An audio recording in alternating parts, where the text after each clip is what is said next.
I'm standing at the river at the bottom of Oldenburg. It's about a kilometre long on one side of the property. And I'm really excited because in the last few weeks we've managed to finish a project that started in about 2005, and that was clearing the river of all the non-indigenous invasive vegetation that in places was up to 50 meters thick, and you couldn't actually even get to the river in many places. It's a really, really beautiful river with lovely white rocks, tea-colored water, comes from high up in the mountains, and it actually plays quite a role in terms of temperature modulation.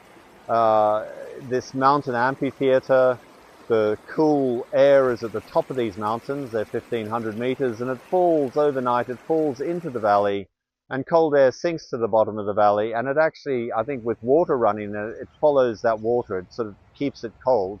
In summer, there's not much water in this river, but the cold air just follows the lowest part. And what we find is that right at the bottom of the farm, where we've got some of the white vineyards, white wine grapes, we have this coolness at night. It's actually quite cool. It's today, beginning of May, it's 8 degrees. On top of Rondekop, it's probably about 3 or 4 degrees warmer. So the river project was our first real project of getting back to the indigenous vegetation that exists on Oldenburg.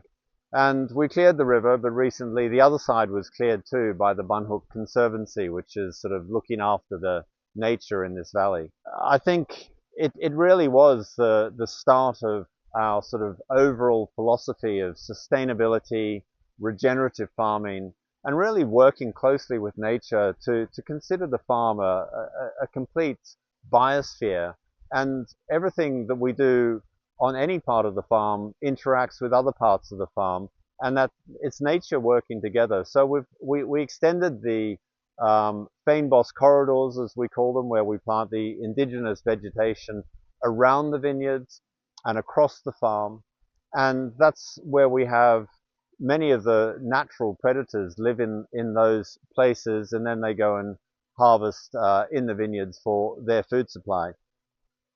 Ultimately, it's all about soil health. And over time, we've really taken this, what we call the Rondekop garden philosophy, forward with sustainability right at its core. Soil health is obviously something when you're farming that's incredibly important.